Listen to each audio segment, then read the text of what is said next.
कहानी की शुरुआत डॉकी कॉन्टिनेंट के एल्केमी सिस्टम को समझाने से होती है, जहां एल्केमिस्ट्स को 1 से 9 ग्रेड तक बांटा गया है। लेकिन असली खेल 9 ग्रेड से शुरू होता है, क्योंकि इसके भी 3 लेवल्स हैं: बाओदन, एक्सुए एंडैन और सबसे शक्तिशाली जिंदन। एक्सायो यान पहले ही बाओडैन ग्रैंड मास्टर बन चुका है, जबकि पूरे कॉन्टिनेंट में एक्सुए एंडैन ग्रैंड मास्टर्स गिने चुने हैं, और पिछले 1000 सालों में कोई जिन डैन ग्रैंड मास्टर सामने नहीं आया। अब याओ क्लैन में एक ऐसी एल्केमी कंपटीशन शुरू होने वाली थी जो इतिहास बदल सकती थी। इसमें एक्सायो यान के अलावा सीनियर शेनोंग, एल्डर वैन हू और हू एक्सुजेडाई जैसे शक्तिशाली एल्केमिस्ट्स हिस्सा ले रहे थे। कंपटीशन शुरू होते ही एल्डर वैन हू अपनी जुयू फेंग्यान दिखाता है, जो हेवनली फ्लेम रैंकिंग में 10वें स्थान पर थी। इसके बाद सीनियर शेनोंग 5वें स्थान वाली शेंगलिंग जियान सामने लाता है। ये अनोखी हेवनली फ्लेम खाली जगह में भी मेडिसिनल हर्ब्स पैदा कर सकती थी और अपने मालिक की उम्र भी बढ़ाती थी। लेकिन तभी हू एक्सुजेडाई 2 स्थान वाली एक्सुड्ब्यू तुन्यन की एक चाइल्ड फ्लेम दिखाकर सभी को चौंका देता है। सिर्फ एक चाइल्ड फ्लेम होने के बावजूद उसकी ताकत बेहद भयानक थी। अब सभी की नजरें एक्सायो यान पर टिक जाती है, क्योंकि उसके पास लेजेंडरी जिंगलियन योहो थी। एक्सायो यान बिना कुछ कहे लिटिल यी को बुलाता है, जो अपनी हेवनली फ्लेम से सीधे एक विशाल कॉल्ड्रन बना देता है। ये देखकर सभी समझ जाते हैं कि एक्सायो यान अब सच में ग्रैंड मास्टर के लेवल तक पहुंच चुका है। इसके बाद चारों पिल बनाना शुरू करते हैं, लेकिन एक्सायो यान शुरुआत में ही लगभग 1000 मेडिसिनल हर्ब्स को एक साथ रिफाइन करके सभी को हैरान कर देता है।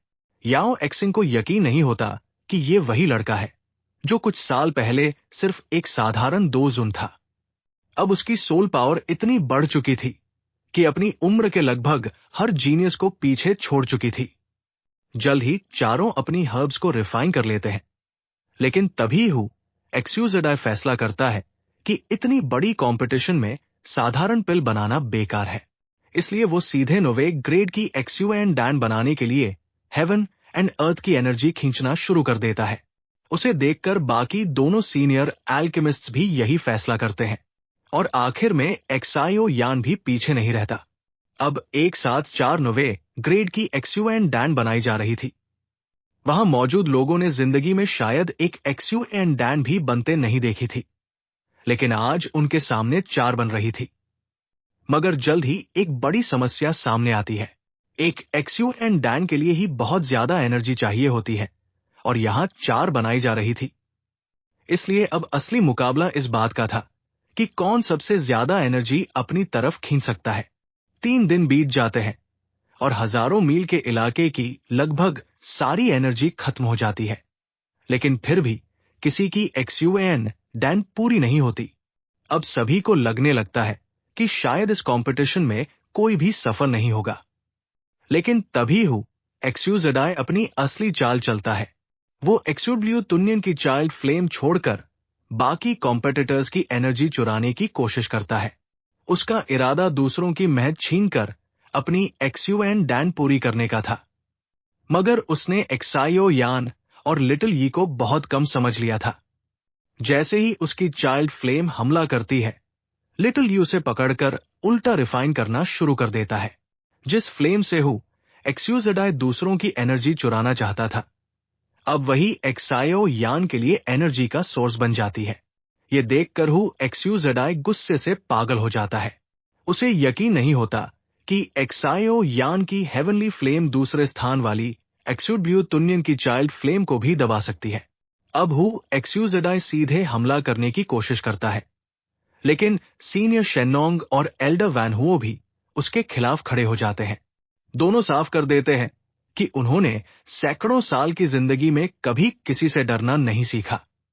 इसी बीच एक्सायो यान अपनी एक्सुए एंड डैन पूरी करने की कोशिश करता रहता है, लेकिन इतनी एनर्जी मिलने के बावजूद अभी भी बहुत बड़ी कमी थी। तभी दोनों सीनियर एल्केमिस्ट्स एक बड़ा फैसला लेते हैं। हू एक्सुजेडाई के हमले की वजह से उनकी अधूरी पिल्स पहले ही खराब हो चुकी थी, इसलिए वे उनमें बची सारी एनर्जी एक्सायो यान को देने का फैसला करते हैं। लेकिन अलग अलग पिल्स की प्रॉपर्टीज भी अलग होती है। उन्हें सीधे मिलाने से पूरा प्रोसेस फेल हो सकता था।